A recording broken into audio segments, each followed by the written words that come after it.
ఆషాఢ మాసంలో కృష్ణపక్ష ఏకాదశిని కామిక ఏకాదశిగా జరుపుకుంటారు. ఈ ఏకాదశికి పేరుకు తగ్గట్టుగానే మనసులోని కోరికలు సిద్ధింపజేసే శక్తి ఉంటుందని భావిస్తారు. శ్రీ మహావిష్ణువు యోగ నిద్రలోకి వెళ్ళిన 4 నెలల కాలంలో వచ్చే మొదటి ఏకాదశి కావడంతో దీన్ని విశిష్టంగా పరిగణిస్తారు. ఈ రోజున శ్రీహరిని ఆరాధించటము, తులసి దళాలతోటి పూజ చేయటము, ఉపవాసము, అలాగే వెన్నను దానం చేయటము ఈ ఏకాదశి ప్రత్యేకతలుగా చెప్పబడ్డాయి. కామికా ఏకాదశి వ్రతమహత్యాన్ని గురించి తెలియజేసే కథను ఇప్పుడు తెలుసుకుందాం. ఒకసారి పాండవుల్లో పెద్దవాడైన ధర్మరాజు శ్రీకృష్ణుణ్ణి, కేశవ, ఆషాఢ మాసంలో కృష్ణపక్షంలో వచ్చే ఏకాదశి మహిమను గురించి వివరించండి అని కోరగా, దానికి ఆ వాసుదేవుడు సంతోషించిన వాడై, ఓ రాజా, ఏకాదశి యొక్క మహిమను వివరించటం కూడా పుణ్యకార్యమే. ఒకసారి నారద మునీంద్రుడు కమలంపై ఆసీనుడై ఉన్న తన తండ్రి బ్రహ్మదేవుణ్ణి ఇలా అడిగాడు: తండ్రి, ఆషాఢ మాసంలో కృష్ణపక్షంలో వచ్చే ఏకాదశిని గురించి వివరించండి. ఆ రోజుకి అధిదేవత ఎవరు? ఆ వ్రతమును ఆచరించవలసిన విధి విధానము గురించి దయవుంచి తెలపండి అని కోరాడు. దానికి బ్రహ్మదేవుడు బదులిస్తూ, నా ప్రియమైన కుమారుడా, మానవాళి సంక్షేమం కోసము నీవు అడిగిన విషయములన్నిటినీ వివరించదును. ఆషాఢ మాసం కృష్ణపక్షంలో వచ్చే ఏకాదశిని కామిక ఏకాదశి అని అంటారు. ఈ ఏకాదశి మహిమను విన్నంతనే అశ్వమేధ యాగఫలం లభిస్తుంది. శంఖచక్ర గదాధరుడు, తామర పాదములు కలిగి ఉన్నవాడు శ్రీధరుడు, హరి, విష్ణు, మాధవుడు మరియు మధుసూదనుడు అనే పేర్లతో పిలువబడేవాడు అయిన శ్రీ మహావిష్ణువుని కామిక ఏకాదశి రోజు ఆరాధించాలి. కామిక ఏకాదశి రోజున శ్రీహరిని ఆరాధిస్తే వచ్చే పుణ్యఫలము కాశీలో గంగ స్నానం కన్నా, హిమాలయాల్లో ఉండే కేదారనాథుని దర్శనం కన్నా, సూర్యగ్రహణ సమయంలో కురుక్షేత్రంలో ఆచరించే స్నానం కన్నా, సమస్త భూమండలాన్ని దానం చేసిన దానికన్నా, గురుగ్రహం సింహరాశిలో ఉన్న పౌర్ణమి రోజు సోమవారము గోదావరి నదిలో పుణ్యస్నానం చేస్తే వచ్చే పుణ్యఫలం కన్నా ఎక్కువ. కామిక ఏకాదశి రోజు పాలు ఇచ్చేటటువంటి గోవును, దూడను మరియు గ్రాసములతో కలిపి దానం చేయటం వలన సమస్త దేవతల ఆశీర్వాదం అనేది పొందుతారు. గతములో చేసిన పాపములకు భయపడేవారు, అలాగే పాపమయమైన జీవితంలో కూరుకుపోయిన వారు ఏకాదశి వ్రతమును ఆచరించి మోక్షమును పొందవచ్చు. ఏకాదశి రోజులు స్వచ్ఛమైనవి మరియు పాప విమోచనకు అనువైనవి. నారద, ఒకసారి ఆ శ్రీహరియే స్వయంగా ఇలా అన్నాడు: కామిక ఏకాదశి రోజున ఉపవసించిన వారు సమస్త ఆధ్యాత్మిక సాహిత్యాలను అధ్యయనం చేసిన వారి కన్నా గొప్పవారు. ఈ రోజు రాత్రి ఆధ్యాత్మికంగా జాగరణ చేసిన వారు ఎప్పుడు యమధర్మరాజు కోపానికి గురికారు. ఈ వ్రతమును ఆచరించిన వారు భవిష్యత్తులో మళ్ళీ జన్మనెత్తే అవసరం ఉండక మోక్షమును పొందుతారు. కనుక ఈ ఏకాదశిని ప్రత్యేక శ్రద్ధతోటి ఆచరించాలి. కామిక ఏకాదశి రోజున తులసి ఆకులతో శ్రీ మహావిష్ణువును ఆరాధించేవారు అన్ని పాపాల నుండి విముక్తిని పొందుతారు. తామరాకును నీటి బొట్టు అంటనట్లే వారిని కూడా పాపమనేది అంటదు. ఒక్క తులసి ఆకుతో ఆరాధించటం వలన వచ్చే పుణ్యము బంగారము, వెండి దానం చేస్తే వచ్చే దానికన్నా ఎక్కువ. తులసి ఆకుతో ఆరాధిస్తే శ్రీహరి ముత్యాలు, కెంపులు, పుష్పరాగమనులు, వజ్రాలు, నీలం మరియు గోమేధికములతో పూజించిన దానికన్నా ఎక్కువగా సంతోషిస్తారు. లేత తులసి ఆకులతో చేసే ఆరాధన గత జన్మ పాపాలను కూడా తొలగించి వేస్తుంది. కామిక ఏకాదశి రోజున తులసి మొక్కను ఆరాధిస్తే కూడా పాపములు తొలగిపోతాయి. తులసిని నేతి దీపంతో ఆరాధించే వాళ్ళ పాపములను చిత్రగుప్తుడు లెక్కలోకి తీసుకోడు. ఈ రోజున శ్రీకృష్ణుణ్ణి నువ్వులు మరియు నేతి దీపములతో ఆరాధిస్తారో వారు శాశ్వతంగా సూర్యలోకంలో నివసించే అర్హత కలిగి ఉంటారు. కామికా ఏకాదశికి బ్రహ్మహత్య పాపమును, భ్రూణహత్య పాపమును కూడా తొలగించే శక్తి ఉంది. ఇక ఈ కామికా ఏకాదశి వ్రతమహత్యాన్ని తెలియజేసే ఒక చిన్న కథ గురించి ఇప్పుడు తెలుసుకుందాం. ఒకప్పుడు రత్నపూర్ నగరాన్ని హిమజిత్ అని నీతివంతుడు, అపార దైవభక్తి గల రాజు పరిపాలించేవాడు. ఆయన తన ధర్మబద్ధమైన పాలనతో ప్రజల మన్నల్ని పొందాడు. హిమజిత్ ఎంతో సాధించినప్పటికీ ఒక విషయం మాత్రం ఆయనను కలవరపెట్టేది. అదేంటంటే ఆయన సింహాసనానికి వారసుడు లేకపోవటం. హిమజిత్ రాజు తన వారసత్వాన్ని కొనసాగించటానికి, రాజ్యాన్ని ధర్మబద్ధంగా పరిపాలించటానికి తనకొక బిడ్డ కావాలని భావిస్తాడు. దీనికి పరిష్కారం కోసం ఆయన ఎందరో ఋషులు, మహర్షులు, పూజారులను కలిసి సలహాలు కోరతాడు. వారు వివిధ నివారణలు, ఆచారాలను సూచించినప్పటికీ ఏది అతనికి ఆశించిన ఫలితాలు ఇవ్వలేదు. ఇదిలా ఉండగా ఒకరోజు రత్నపూర్కి లోమాష అని ప్రత్యేక మహర్షి వచ్చారు. ఋషి లోమాష తన జ్ఞానం మరియు మతపరమైన గ్రంథాలపై తనకున్న అవగాహన, హిందూ మత ఆచారాలకు ఆయన ప్రసిద్ధి చెందారు. హిమజిత్ రాజు యొక్క కష్టం గురించి తెలుసుకున్న లోమాష మహర్షి రాజు దగ్గరకు వెళ్ళి అతనికి మార్గనిర్దేశం చేశారు. లోమాష ఋషి రాజుకు అద్భుతమైన కామికా ఏకాదశి గురించి తెలియజేశారు. ఈ కామికా ఏకాదశి కోరికలు నెరవేర్చగలుగుతుంది. అత్యంత భక్తితో ఆచరించిన వారికి వరాలను ప్రసాదిస్తుందని తెలిపారు. ఈ పవిత్రమైన రోజున శ్రీ మహావిష్ణువును పూజిస్తూ ఉపవాసం మరియు ఆచారాలను పాటించడం ద్వారా రాజు నీతివంతుడైన, సమర్థవంతుడైన వారసుని వరంగా కోరుకోవచ్చని ఆయన వివరించారు. ఆశ మరియు విశ్వాసంతో నిండిన రాజు హిమజిత్ ఋషి లోమాష సలహా మేరకు కామికా ఏకాదశి ఉపవాసాన్ని పాటించాలని నిశ్చయించుకున్నాడు.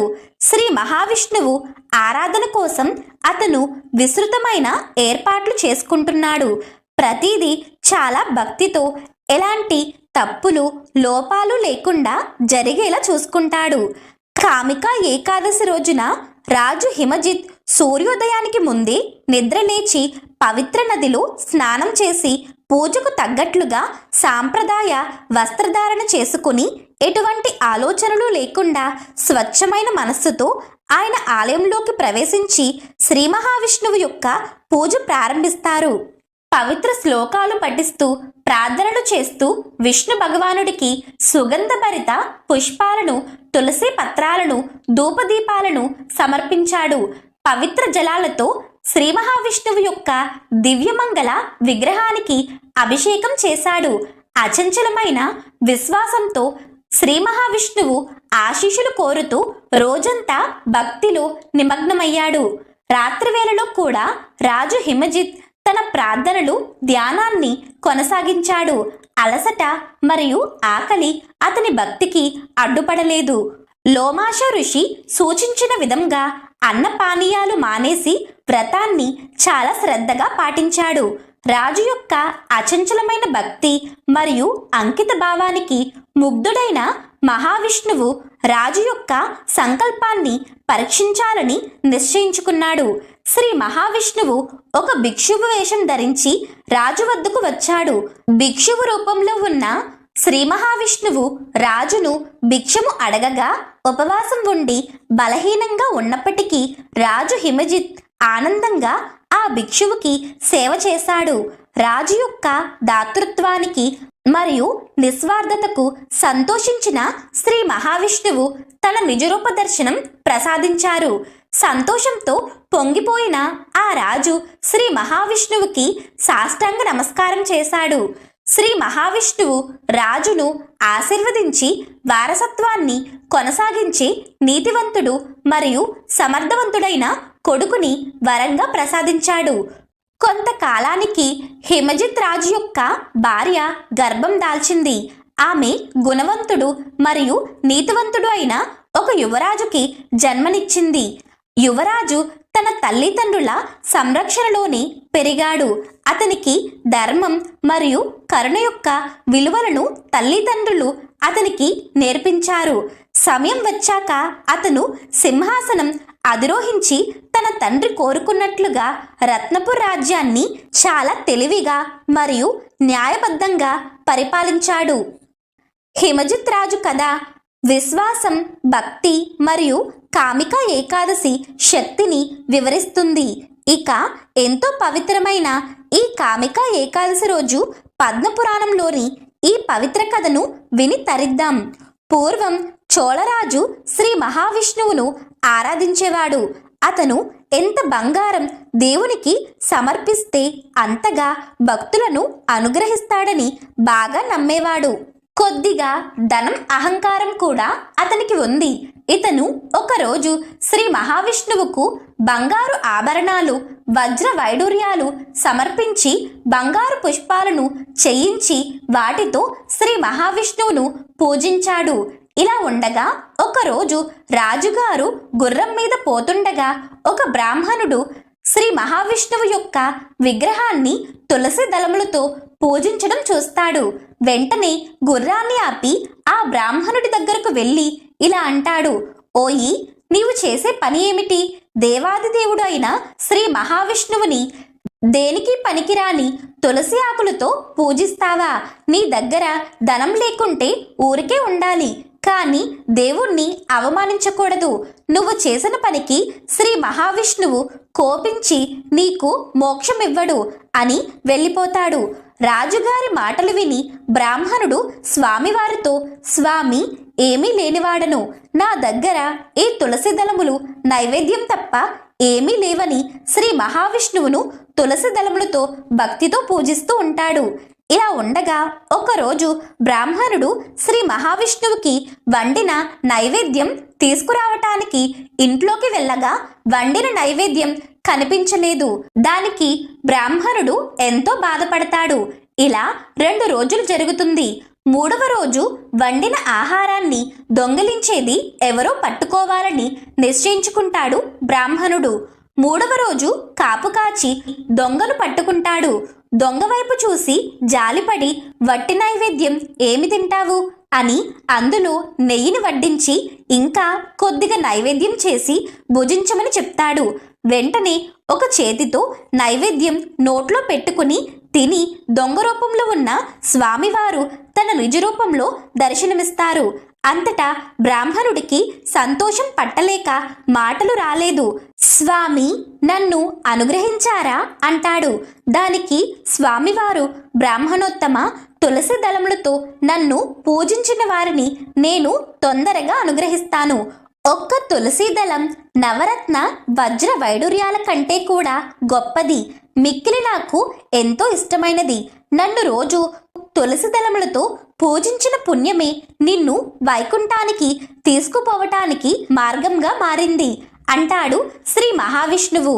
అంతటా స్వామివారే స్వయంగా పుష్పక విమానంలో బ్రాహ్మణుడను వైకుంఠానికి తీసుకుపోతాడు. కాబట్టి తులసి దళములతో శ్రీ మహావిష్ణువును పూజించిన ఫలితమే ఆ చోళరాజు కంటే ముందే బ్రాహ్మణుడు విష్ణులోకం పొందాడు. తరువాత చోళరాజు జరిగింది తెలుసుకుని బ్రాహ్మణుడితో ముందు మాట్లాడిన మాటలకు చింతిస్తాడు. మన దగ్గర ధనం లేకపోయినా మన దగ్గర ఉన్నదానితో భక్తితో దేవుణ్ణి పూజిస్తే మిక్కిలి సంతోషిస్తాడు. అందున తులసి దళములంటే శ్రీ మహావిష్ణువుకు ఎంతో ప్రీతికరమైనవి. ఏకాదశి రోజు శ్రీ మహావిష్ణువును ఒక్క తులసి దళంతో పూజించినా చాలు, సకల పాపాలు పోయి కోటి జన్మల పుణ్యంతో పాటు ప్రస్తుత జన్మలోనే కాక అన్ని జన్మలలోనూ శ్రీమంతులుగా జన్మిస్తారు. అంతటి శక్తి తులసి దళాలకి ఉంది. కామిక ఏకాదశి రోజున తులసి మొక్కను ఆరాధిస్తే కూడా పాపములు తొలగిపోతాయి. తులసిని నేతి దీపంతో ఆరాధించే వాళ్ళ పాపములను చిత్రగుప్తుడు లెక్కలోకి తీసుకోడు.